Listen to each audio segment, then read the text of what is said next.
subscribe now and press the bell icon. Never miss an update. Ram Ram ji. आज के इस video में हम बातें करेंगे हरियाणा बोर्ड के बारे में। दोस्तों, जैसा कि आप सभी जानते हैं कि जिन भी विद्यार्थियों के 3 बार से ज़्यादा रीअपियर आ चुकी है वो अब ओपन में चले जाएंगे, यानी कि अब उनका ओपन से फॉर्म भरा जाएगा। और जो भी विद्यार्थी जिनके 1 सब्जेक्ट, 2 सब्जेक्ट, 3 सब्जेक्ट या फिर 4 सब्जेक्ट में रीअपियर आई थी तो वो भी अब जो है ओपन का फॉर्म भरेंगे। तो आपका जो ओपन का फॉर्म है वो अब भरे जा रहे हैं। आपको फॉर्म कैसे भरना है इस बारे में हमारी वीडियो रहेगी। आगे बढ़ने से पहले आपको हर बार की तरह बताना चाहूँगा कि अगर आपने इस चैनल को अभी तक सब्सक्राइब नहीं किया है तो आपको इस वीडियो के नीचे लाल रंग में सब्सक्राइब का बटन मिलेगा, उस पर क्लिक करके प्लीज़ आप इस चैनल को सब्सक्राइब कर लीजिए। आपको यहाँ पर बिल्कुल फ्री में सारी की सारी एडवाइस दी जाती है और फॉर्म भरने से लेकर जॉब निकलने तक की सारी जानकारी दी जाती है। तो अभी आपका हम ज़्यादा यहाँ पर आपको डिस्टर्ब नहीं करेंगे। अभी हम फॉर्म को जो है भरने की तरफ चलते हैं। उससे पहले दोस्तों आपको बताना चाहूँगा कि अगर आप हमसे अपना फॉर्म भराना चाहते हैं, यानी कि अगर आपको इस वीडियो को देखने के बाद भी फॉर्म भरना नहीं आता तो आप जो हमें कांटेक्ट कर लीजिएगा, हम आपका फॉर्म भर देंगे। आपको जो हमारा कांटेक्ट करने का नंबर है वो आपको स्क्रीन पर दिख रहा होगा, साथ ही इस टाइम आपको वो है डिस्क्रिप्शन में भी मिल जाएगा। तो देखिए दोस्तों, यहाँ पर मैंने board of school education Haryana यानी कि bseh.org.in जो कि आपकी हरियाणा विद्यालय शिक्षा बोर्ड की ऑफिशियल वेबसाइट है उसको खोल रखा भाई। ठीक है, तो यहीं से जो है आपको अपना फॉर्म भरना है। और अगर मैं सिंपल भाषा में कहूँ तो आप जो हमारी वेबसाइट पे गूगल पे जाइएगा, वहाँ पर लिखिएगा sarkari.in। जब आप इस वेबसाइट को खोलोगे तो यहाँ पर देखिए आपको Haryana open school CTP reappear improvement exam एक जो है पोस्ट मिल जाएगी। इस पर जब आप क्लिक करोगे तो देखिए आप जो है एक नेक्स्ट पेज पर पहुँच जाओगे। ठीक है, तो ये हमारी ऑफिशियल वेबसाइट है। जो ये पेज है इस पेज का लिंक हम आपको नीचे डिस्क्रिप्शन में दे देंगे ताकि आप सीधा का सीधा यहीं पर आ सको। सबसे पहले जब आप इस पेज पर आ जाओगे तो सबसे पहले एक अच्छा सा और प्यारा सा कमेंट मुझे जरूर कीजिएगा, यहाँ पर आप कमेंट कर सकते हैं। ठीक है, और देखिए इसमें नीचे जब आओगे जहाँ पर आपको मिलेगा फिल ऑनलाइन फॉर्म, उसके नीचे देखो एक लिंक दिया होगा भाई। ठीक है, जैसे देखो यहाँ पर दे रखा है BSEH exam 2017.in open reappear login AXPX कुछ ऐसा दे रखा है। ठीक है, तो जो है आपको इसी पर क्लिक करना है। जब आप इस पर क्लिक करेंगे तो आप जो है जहाँ पर फॉर्म भरा जाएगा आपका CTP का यानी कि क्रेडिट ट्रांसफ़र जो पॉलिसी होती है उसका, तो आप उस पेज पर पहुँच जाओगे। ठीक है, देखो यहाँ पर मैं आपको कुछ चीज़ें बता देता हूँ, जैसे कि आपकी 10th की अगर आप CTP एडिशनल के भरते हो तो आपकी 950 रुपये फीस रहेगी। अगर आप प्रैक्टिकल सब्जेक्ट है, जैसे मान लो किसी के फिजिक्स या केमिस्ट्री में री आई थी तो वो अपना 100 रुपये जोड़ लेना भाई। ठीक है, चाहे फिजिक्स में हो चाहे केमिस्ट्री में हो चाहे दोनों में, तो 100 रुपये ही लगेंगे आपके। ठीक है, तो इस प्रकार अपने जोड़ लेना। और इसी प्रकार 12th की बताई गई है आपकी। ठीक है, और ये आपके फॉर्म भरने की डेट वगैरह ये आप पढ़ लेना अपने आप ही। देखिए सबसे पहले आपको रजिस्ट्रेशन करना होता है। आप पहले रजिस्ट्रेशन करोगे कि मैं हरियाणा ओपन जो है स्कूल है उसमें आना चाहता हूँ, क्योंकि आप रेगुलर स्टूडेंट थे पहले और अब आप इसमें आओगे तो आपका जो है CTP का फॉर्म भरा जाएगा। यानी कि एक पॉलिसी बना दी हरियाणा बोर्ड ने क्रेडिट की कि आपको अब क्रेडिट ट्रांसफ़र जो है किया जा रहा है हरियाणा ओपन में। ठीक है, हरियाणा रेगुलर से किस में भेजा जा रहा है आपको, हरियाणा ओपन में। तो यहाँ पर देखो क्लिक हेयर का एक नीले रंग में बटन दिया है, आपको इस पर क्लिक करना है। ठीक है, जब आप इस पर क्लिक करेंगे तो यहाँ पर आपको कुछ इंस्ट्रक्शन दिखाई जाएगी, कुछ महत्वपूर्ण दिशा निर्देश बताए जाएंगे। आप इनके बारे में हम ज़्यादा आपको नहीं बता पाएंगे तो इसलिए आप इनको पढ़ लीजिएगा, वरना हमारी एक और वीडियो है इस वीडियो के डिस्क्रिप्शन में वो देख लीजिएगा, उसमें हमने सब कुछ चीज़ें आपको बताई है। ठीक है, तो इस पेज पर जब आप पहुंच जाते हो तो इनको 10 पॉइंट बताए गए, इनको पढ़कर नीचे की तरफ देखो I have read all the instruction carefully and agree to abide by them. तो आपको जो है इस पर क्लिक करके नीचे जो लाल रंग में आपको प्रोसीड का बटन मिल रहा है ना, उस पर अब आपको क्लिक कर देना है। ठीक है, अब मैंने देखो उस पर प्रोसीड पर क्लिक कर दिया। उसके बाद देखिए अब यहाँ पर अब आपको अपना सर्च करना है कि क्या आप ओपन में जा सकते हो। आप अगर आपका यहाँ पर नाम आ जाता है तो आप ओपन में जा सकते हो, अगर नहीं आता है तो नहीं जाओगे। देखो हम आपको कैसे सेलेक्ट करना वो बता देता हूँ मैं। देखिए सबसे पहले यहाँ पर आप क्लास सेलेक्ट कीजिए कि आप 10वीं का कर रहे हैं तो सेकेंडरी एग्जामिनेशन, 12th का कर रहे हैं तो सीनियर सेकेंडरी एग्जामिनेशन। तो यहाँ पर पहले तो अपना एग्जामिनेशन जो है वो सेलेक्ट कर लीजिए। ठीक है, किसका पेपर आपको देना है।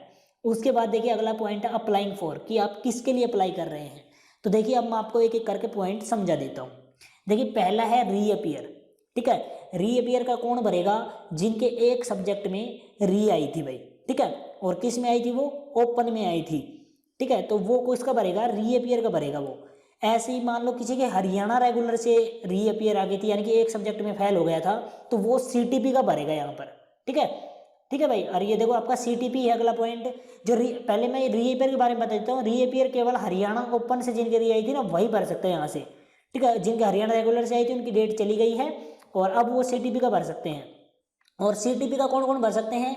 CTP का फॉर्म भाई जिनके एक सब्जेक्ट में, 2 सब्जेक्ट में, 3 सब्जेक्ट में या 4 सब्जेक्ट में रीअपियर आई है ना, वो CTP का फॉर्म भर सकता है, चाहे वो हरियाणा रेगुलर से हो चाहे वो हरियाणा ओपन से हो। उसके बाद आपका पार्शियल इंप्रूवमेंट। पार्शियल इंप्रूवमेंट होता है कि आप एक सब्जेक्ट में जो है अपना इंप्रूवमेंट दे सकते हो, ठीक है। यानी कि अगर आपको एक सब्जेक्ट में अपना इंप्रूवमेंट करना है, यानी कि उसके नंबर पेपर जो है वो दोबारा देना है, तो आप पार्शियल इंप्रूवमेंट सिलेक्ट कीजिए। अगला है फुल इंप्रूवमेंट, इसमें आपका पूरे के पूरे पेपर लिए जाएंगे। और अगला है एडिशनल सब्जेक्ट। मान लो आपने 12th करी, 12th में आपके पास थी, मान लो एक तरह से देखा जाए तो मैथ था आपके पास, लेकिन आप चाह रहे थे कि यार मैं बायो से भी कर लूँ, तो अब आप जो है बायो का यहाँ पर एडिशनल में डाल के अपना बायो का फॉर्म भी भर सकते हैं। तो ये है एडिशनल। तो ये 4-5 पॉइंट यहाँ पर दिए गए, इनके बारे में मैंने बता दिया। तो आप जिसका भी फॉर्म भर रहे हैं वो यहाँ से अब आप सेलेक्ट कर लीजिए। जैसे यहाँ पर मैं हरियाणा रेगुलर का स्टूडेंट था, जैसे मैं जिसका भी फॉर्म भर रहा हूँ उसके बारे में बता रहा हूँ। और अब मुझे जो है हरियाणा ओपन का भरना है, क्योंकि मेरे 2 सब्जेक्ट में रीअपियर आई थी, तो यहाँ पर मैं CTP सेलेक्ट कर लेता हूँ क्योंकि मैं हरियाणा रेगुलर का था, ठीक है। तो देखो यहाँ पर मैंने कर लिया है। सीधी सीधी बात है, जिनके भी 1 सब्जेक्ट, 2 सब्जेक्ट, 3 सब्जेक्ट या फिर 4 सब्जेक्ट मेरी आ रही है ना भाई, वो करेगा अपना CTP सिलेक्ट। उसके बाद देखिए अब आपको यहाँ पर कुछ एक ऑप्शन दिखा दिए गए हैं, ठीक है। कौन कौन से ऑप्शन दिखाई दे रहे हैं आपको यहाँ पर? देखो पहला तो है आपका सीजन, यानी कि देखो यहाँ पर अब आपको अपना नाम सर्च करना है। मान लो अगर आपने लास्ट एग्जाम सितंबर में दिया था तो आप सब कुछ चीज़ें सितंबर की डालना भाई अपनी। अगर आपने कोई भी एग्जाम है उसको आप सर्च कर रहे हो, अगर आपने मार्च में दिया था तो यहाँ पर अपना मार्च वाला डालना, ठीक है। अब किसी ने जुलाई में दिया होगा ना तो वो सितंबर अक्टूबर सेलेक्ट कर लेना अपना, ठीक है भाई। देखो जैसे यहाँ पर मैंने मार्च में अपना एग्जाम दिया था, मार्च मैंने सेलेक्ट कर लिया। उसके बाद ईयर कौन सा था वो आप यहाँ पर 2015 तक के फॉर्म भर सकते हैं, तो अपना ईयर सेलेक्ट कर लीजिए, ठीक है। दोनों चीज़ें डालने के बाद इस जो आपने यहाँ पर ईयर डाला है इसमें आपके रोल नंबर क्या थे वो रोल नंबर अब आप यहाँ पर डाल दो। जैसे मैंने 2019 में भरा था तो मेरा देखो रोल नंबर 3019 से स्टार्ट, आपको पता है 2019 में भरेगा उसका 3019 से जो है 12th का रोल नंबर स्टार्ट होगा। ऐसे ही जो भी विद्यार्थी जिन्होंने 2018 में की होगी तो उनका 3018 पाएगा यहाँ पर भाई, ठीक है। उसके बाद DOB यानी कि डेट ऑफ बर्थ, जो भी आपकी डेट ऑफ बर्थ है वो यहाँ पर आप अपने चेक कर लीजिएगा। डेट ऑफ बर्थ जो है आप जानते हैं कि आपकी क्या है, जो भी आपने फॉर्म भरा होगा ना उसमें दे रखी होगी, आपके आधार कार्ड में भी होगी भाई, ठीक है। ये चीज़ें करके अब आपको नीचे जो सर्च का बटन दिख रहा है ना नीले रंग में, इस पर क्लिक करना है। अब देखो ये हमारा सर्च करेगा कि हमारा नाम है या नहीं है। देखो इसने बता दिया कि आपका नाम है, ठीक है। तो अब यहाँ से अब आपका फॉर्म जो भरना है वो स्टार्ट हो जाता है। देखो हम आपको जितनी आसान हो रहा है उतनी आसानी भाषा में समझा रहे हैं आपको, ठीक है। इसलिए प्लीज़ वीडियो को लाइक कर दीजिए, जो नीचे आपको लाइक का बटन मिल रहा है ना उसको दबा दीजिए और वीडियो को शेयर जरूर कीजिएगा। तो यहाँ पर देखिए आपकी लगभग ज़्यादातर जो डिटेल है वो भरी आ रही है, ठीक है। तो अब आपको कुछ एक डिटेल अपनी भरनी है। जैसे कि देखो यहाँ पर देखो आपकी सब कुछ डिटेल भरी हुई है। तो सबसे पहले जो है वो आपका डिफरेंशियली एबल, कि क्या आप डिफरेंशियली एबल हो, जैसे कि भाई मान लो आप ब्लाइंड हो, डीफ या डम हो, डायस्लेक्स हो, या फिर भाई स्पेस्टिक हो, हैंडीकैप हो, जो कुछ भी हो वो आप यहाँ से सेलेक्ट कर सकते हैं। अगर आप कुछ भी आपको डिफरेंशियली एबल आप नहीं हो तो आप यहाँ पर नन कर दीजिए, ठीक है। देखो यहाँ पर नन का ऑप्शन दिया है। उसके बाद आपको क्या भरना है, अपनी ईमेल आईडी डालनी है। क्या करते हैं कई लोग ऐसे ही किसी की ईमेल आईडी डाल देते हैं, अपनी ईमेल आईडी खुद की डालिए। जैसे यहाँ पर हम डाल देते हैं अपनी ईमेल आईडी sarkaridost@gmail.com, ठीक है। ये ईमेल आईडी हमने यहाँ पर अपनी डाल दी है।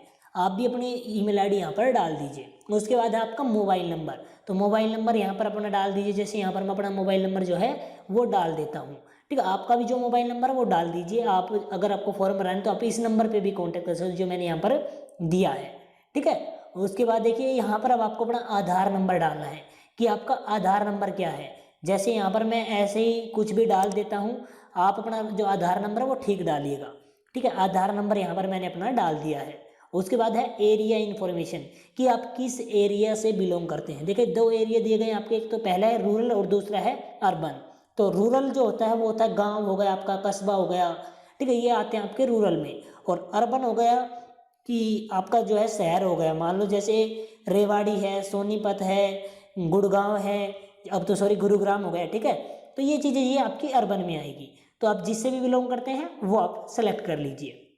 देखिए यहाँ पर मैंने कुछ एक चीज़ें भर ली है, जो आपकी यहाँ पर पर्सनल इन्फॉर्मेशन थी वो हमारी कंप्लीट हो गई है। उसके बाद देखिए अब हम आते हैं कोरस्पोंडेंस एड्रेस पे कि हमारा एड्रेस क्या है। तो यहाँ पर देखिए हम अपना एड्रेस डाल देते हैं। जो भी आपका एड्रेस है आप भी इसी तरह, जैसे यहाँ पर मैं अपना एड्रेस डाल रहा हूँ, जैसे सबसे पहले आप लिखिए विलेज।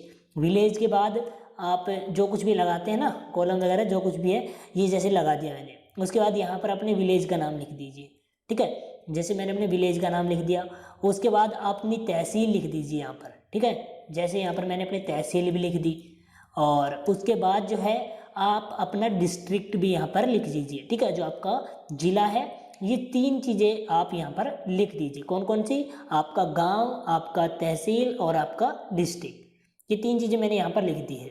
उसके बाद एड्रेस लाइन टू को चाहे आप खाली छोड़ दो, कोई दिक्कत नहीं है। और उसके बाद देखिए यहाँ पर आता है आपका स्टेट। अब आपको अपना स्टेट सेलेक्ट करना है कि आप किस स्टेट से हो। देखो यहाँ पर ऑटोमेटिकली एक ही दिया है, तो आप अपना स्टेट जो है वो हरियाणा सेलेक्ट कर लीजिए। उसके बाद अब आपको अपना डिस्ट्रिक्ट सेलेक्ट करना है कि आप किस ज़िले से हो। तो मैं जो है वो रेवाड़ी ज़िले से हूँ, तो यहाँ पर मैंने अपना डिस्ट्रिक्ट जो है वो सेलेक्ट कर लिया है।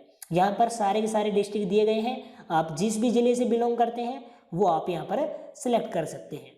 उसके बाद आपकी तहसील यहाँ पर पूछी जा रही है कि आप किस तहसील से हो। तो यहाँ पर मैं हूँ, जो भी मेरी तहसील है वो मैंने डाल दी है। उसके बाद यहाँ पर आपका पिन कोड पूछ रहा है कि आपका पिन कोड क्या है, तो मैंने यहाँ पर अपना पिन कोड भी डाल दिया है।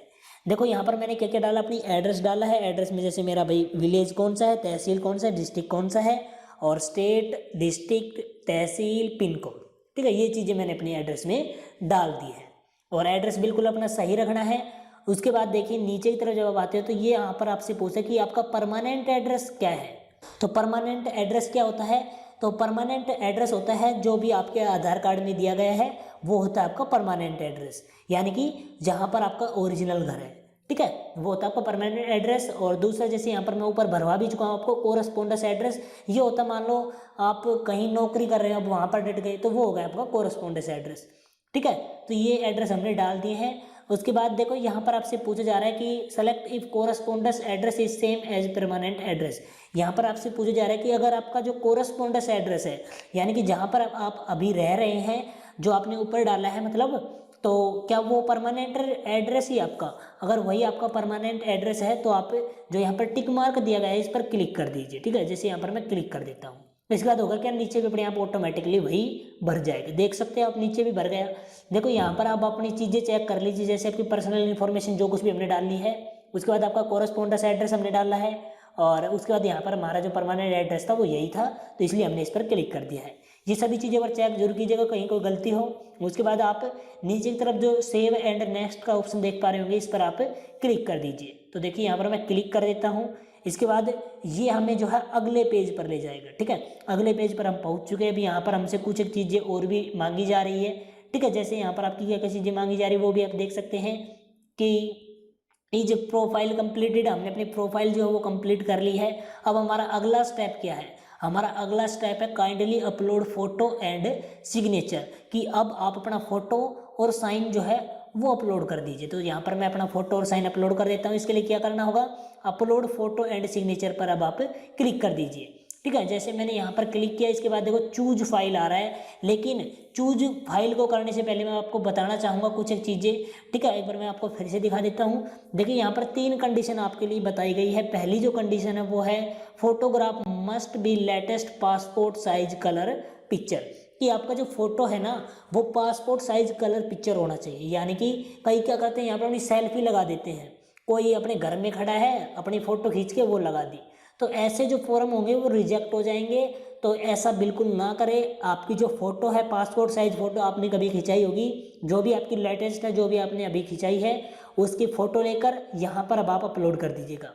और यहाँ पर कुछ एक चीज़ें और भी बताई गई है कि the picture should be colour against a light colour preferably white background, ये आपकी जो फ़ोटो है उसका जो बैकग्राउंड है वो वाइट होना चाहिए। तो ये तो कोई बात नहीं, आपका कैसा भी बैकग्राउंड हो चल जाएगा, लेकिन आपकी जो फ़ोटो है वो साफ दिखनी चाहिए। और तीसरा है कि आपका जो फ़ोटो का साइज़ है वो 50 KB से लेकर 80 KB के बीच ही होना चाहिए, यानी कि 50 KB से ज़्यादा और 80 KB से कम होना चाहिए। तो देखिए यहाँ पर हमारे पास ऐसी इमेज हमने बना के रख रखी है, तो एक बार हम केवल उस इमेज को यहाँ पर अपलोड कर देते हैं। तो जैसे यहाँ पर मैंने क्लिक किया, इसके बाद हमारी जो इमेज है वो यहाँ पर हो गई। उसके बाद हमें क्या करना है, नीचे जो अपलोड फोटो का ऑप्शन दे रखा है ना, इस पर अब हमको क्लिक करना है। तो इस पर हम क्लिक कर देते हैं। इसके बाद देखिए हमारी जो फोटो है वो यहाँ पर आ चुकी है। उसके बाद यहाँ पर आपका दिया गया है स्टूडेंट सिग्नेचर। तो स्टूडेंट सिग्नेचर में आपको यहाँ पर 3 पॉइंट बताए गए हैं।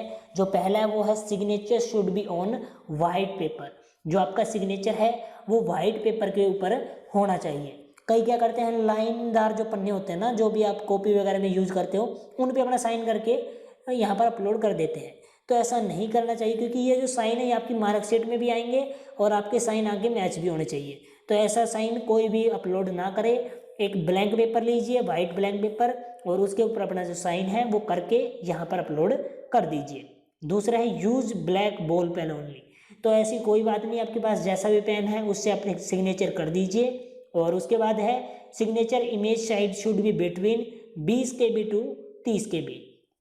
और यहाँ पर आपकी फ़ोटो की तरह बताया गया है कि आपकी जो फ़ोटो का साइज़ है वो 20 KB से लेकर 30 KB के बीच ही होना चाहिए। यानी कि 20 KB से तो ज़्यादा और 30 KB से कम का जो है आपका फ़ोटो का साइन होना चाहिए।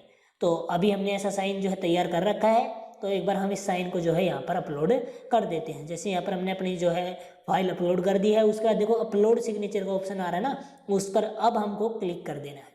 इसके बाद देखिए हमारा जो फोटो यहाँ पर अपलोड हो जाएगा।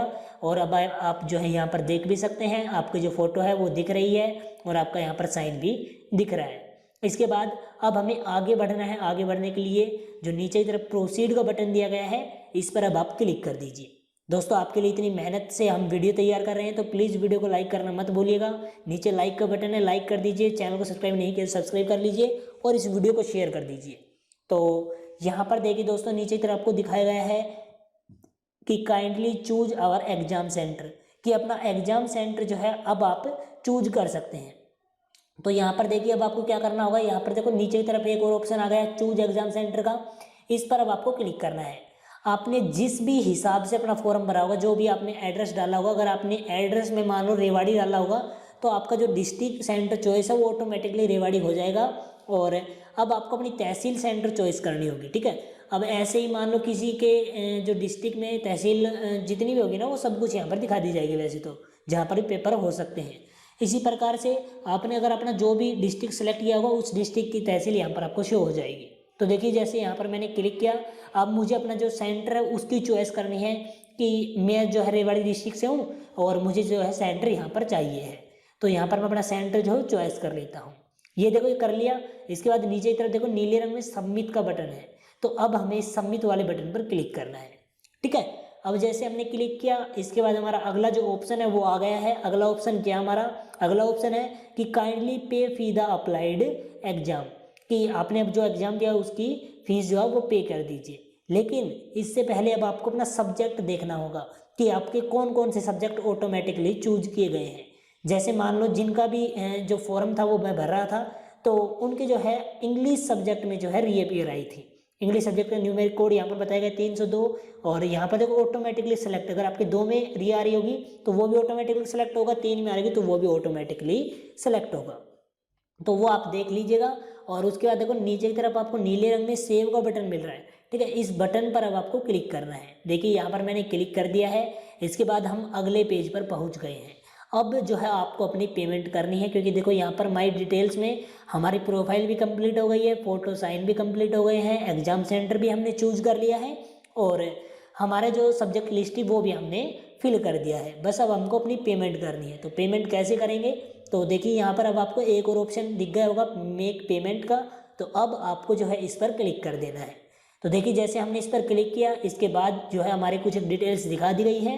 तो एक बार अपनी डिटेल्स को चेक जरूर कीजिएगा। अगर आपको इनमें कुछ प्रॉब्लम लग रही है तो आप इनको चेंज कर सकते हैं, वरना अब आपको जो है अपनी जो पेमेंट है उसकी सब कुछ चीज़ें आपको यहाँ पर दिखा दी जाएगी, ठीक है। जैसे यहाँ पर हमारे सब्जेक्ट लिस्ट दिखा दी जाएगी, तो एक बार इनको जरूर चेक कीजिए करो, क्योंकि कई बार प्रॉब्लम हो जाती है। तो यहाँ पर देखिए आपको बताया गया कि ऑनलाइन पेमेंट आपकी जो अमाउंट वो दिखा दी जाएगी कि आपके कितने रुपए का फॉर्म भरा जाएगा। जैसे यहाँ पर मेरी अमाउंट दिखाई गई 1000 रुपये, तो ये दिखा दी गई है। इसके बाद अब आपको अपनी पेमेंट करनी है। पेमेंट कैसे करते हैं, पेमेंट करने के बारे में आपको बता देता हूँ थोड़ा सा। तो नीचे की तरफ जो आपको पे नाउ का बटन दिख रहा है, इस पर अब आपको क्लिक करना है। जैसे आप इस पर क्लिक करेंगे तो अब देखिए यहाँ पर आपको कुछ चीज़ें हमेशा ध्यान में रखनी होगी, फॉर्म भरते वक्त टाइम भी और पेमेंट करते टाइम भी। तो पहले पेमेंट करते टाइम क्या बातें आपको ध्यान रखनी वो बता देता हूँ। देखिए, please do not the payment twice after amount has been deducted once, wait for 72 hours, we will update our last transaction after communication the bank within 36 hours. ऐसे कुछ इन्होंने दिखाया गया है। मतलब क्या है इसका मतलब आप समझ लीजिए, ठीक है, कि इन्होंने बोला है कि आप जो है अगर आपने एक बार पेमेंट कर दिया और आपके बैंक से रुपए कट जाते हैं तो आप दोबारा जो है पेमेंट मत कीजिएगा, क्योंकि कई बार हमारे सिस्टम में प्रॉब्लम हो जाती है और उसकी वजह से हम जो है पेमेंट नहीं ले पाते हैं। लेकिन 72 घंटों के बाद जो है आपकी जो पेमेंट है वो वहाँ पर शो हो जाएगी कि आपने पेमेंट कर दी है। तो इन्होंने बस यही बताया कि कोई भी 2 बार पेमेंट ना करें, ठीक है। तो ये बात अपनी ध्यान रखिएगा। और इसके बारे में आपको थोड़ा सा और बताना चाहूँगा कि अगर आप अपना ऑनलाइन फॉर्म भरते हैं तो 7:30 बजे से लेकर 10:30 बजे के बीच अपना फॉर्म ना भरें। रात के बता रहा हूँ मैं, रात के 7:30 से 10:30 के बीच, क्योंकि इस टाइम जो है वेबसाइट मेंटेनेंस में रहती है और हो सकता है कि आपकी कुछ प्रॉब्लम हो जाए। तो इस टाइम अपना फॉर्म बिल्कुल भी ना भरिएगा। तो देखिए, अब यहाँ पर आपको फिर से वही दिखा रहा है कि आपको कितनी पेमेंट भेजनी है। तो यहाँ पर आपकी पेमेंट दिखा दी गई है और नीचे की तरफ आपके यहाँ पर देखो कैप्चा टैक्स दिखाए गए हैं। तो अब यहाँ पर जो है आप अपना कैप्चा लिख दीजिए। जैसे यहाँ पर मैंने अपना कैप्चा लिख दिया है, ये कैप्चा लिखने के बाद अब आपको आई एग्री का जो बटन दिया गया है उस पर क्लिक करना है और नीचे की तरफ जो नीले रंग में पे नाउ बाई IDBI बैंक ये दिखा गया है, इस पर अब आपको क्लिक करना है, ठीक है। तो जैसे हमने क्लिक किया, इसके बाद देखिए यहाँ पर आ रहा है कि एंटर ओनली करेक्टर्स। तो यहाँ पर अब अपना करेक्टर्स लिख दीजिए। जैसे यहाँ पर अब आप काट सकते हैं, इसमें कोई दिक्कत नहीं है। तो केवल यहाँ पर मैं अपना जो है डिस्ट्रिक्ट जो है वो रहने देता हूँ और सब कुछ काट देता हूँ, ठीक है। मैंने अपने डिस्ट्रिक्ट छोड़ दिया और सब कुछ काट दिया है। उसके बाद देखिए अब लिखते हैं पे नाउ बाई ID बैंक जो लिख रखा है उस पर हम क्लिक कर देते हैं। देखिए अब हमारी पेमेंट जो है वो आगे हम बढ़ चुके हैं और अब हमको जो है अपनी पेमेंट करनी है। पेमेंट कैसे करते हैं उसके बारे में मैं अब आपको थोड़ा सा बता देता हूँ। तो यहाँ पर देखिए, यहाँ पर आपको पेमेंट मोड दिए गए हैं, debit card with ATM pin, net banking, UPI wallet, जैसे भी आप पेमेंट करना चाहो आप पेमेंट कर सकते हैं।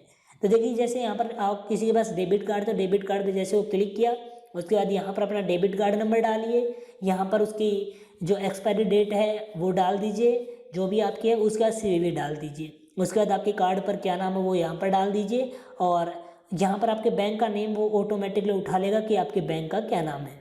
और उसके बाद यहाँ पर save card for future use, ठीक है, इस पर अगर आपका क्लिक है तो इसको हटा दीजिए, क्योंकि अगर कोई डेली पेमेंट करता है बोर्ड में तो उसके लिए ये यूजफुल रहेगा, वरना किसी के लिए यूजफुल नहीं है। उसके बाद यहाँ पर आपकी बिलिंग डिटेल्स दिखाई गई है। तो बिलिंग डिटेल्स में यहाँ पर आप अपना मोबाइल नंबर डाल सकते हैं, ठीक है। तो मोबाइल नंबर आपको यहाँ पर डालना ही पड़ेगा, उसके बगैर आपकी पेमेंट नहीं होगी। तो मैंने यहाँ पर अपना मोबाइल नंबर डाल दिया है और यहाँ पर मैं अपनी email ID डाल देता हूँ, ठीक है। तो यहाँ पर देखिए मैंने अपनी email ID जो है वो डाल दी है। आप भी इसी तरह अपनी email ID जो है डाल सकते हैं। और ठीक है भाई, जैसे यहाँ पर मैंने अपनी email ID डाल दी है उसके बाद अब नीचे की तरफ आपको पे नाउ का बटन मिल रहा है, इस पर जब आप क्लिक करेंगे तो अब आपके मोबाइल पे OTP आएगी। OTP डालिए, OTP डालने के बाद आपकी फ़ीस जो है वो सक्सेस हो जाएगी। और उसके बाद जो है आप अपना जो फॉर्म है उसका प्रिंट आउट ले सकते हैं। देखिए इसके बारे में मैं आपको फिर से एक बार कुछ बातें बताना चाहूँगा। तो यहाँ पर देखिए मैं आपको एक फॉर्म जो है उसका प्रिंट आउट लेके दिखाई देता हूँ। तो यहाँ पर देखिए मैं जैसे यहाँ पर अब आपने जैसे प्रिंट आउट ले लोगे उसके बाद आपकी जो मोबाइल है उस पर एक OTP भेजा जाएगा, ठीक है। उस OTP में आपकी यूजर ID और आपका जो पासवर्ड है वो होगा, उसको आप आराम से रखिएगा, अपने फ़ोटो खींच लीजिए, चाहे कहीं पर लिख लीजिए, क्योंकि उसकी जो है आपको अब आगे ज़रूरत पड़ने वाली है, ठीक है। तो ये करने के बाद अब आप यहाँ पर अपना लॉगिन हो सकते हैं, ठीक है। तो एक बार मैं यहाँ पर लॉगिन हो जाता हूँ और उसके बाद यहाँ पर अब अपना कैप्चा डाल लीजिए। तो ये दोनों चीज़ें मैंने यहाँ पर डाली और नीचे तरफ लॉगिन का जो बटन दिया है उस पर अब आप क्लिक कर दीजिए। तो अब हमको जो है नीचे तरफ लॉगिन का बटन दिख रहा है उस पर क्लिक करना है, ठीक है। जैसे हम इस पर क्लिक करेंगे तो हमारा जो डैशबोर्ड है वो ओपन हो जाएगा और यहाँ से आप देख सकते हैं प्रिंट फॉर्म, ठीक है। आपको ये ऑप्शन दिख रहा होगा, इस पर क्लिक करके आप जो है अपना फॉर्म प्रिंट आउट निकाल सकते हैं। जैसे यहाँ पर मैंने क्लिक किया, इसके बाद मेरा जो फॉर्म है वो दिखा दिया जाता है, ठीक है। फॉर्म दिखाने के बाद यहाँ पर आपको ऊपर की तरफ प्रिंट का बटन मिल जाएगा, उस पर जब आप क्लिक करेंगे तो आपका जो फॉर्म है वो डाउनलोड हो जाएगा। जैसे यहाँ पर मैंने अपना जो पॉपअप था वो ब्लॉक कर रखा था, तो एक बार मैं फिर से करता हूँ प्रिंट पे।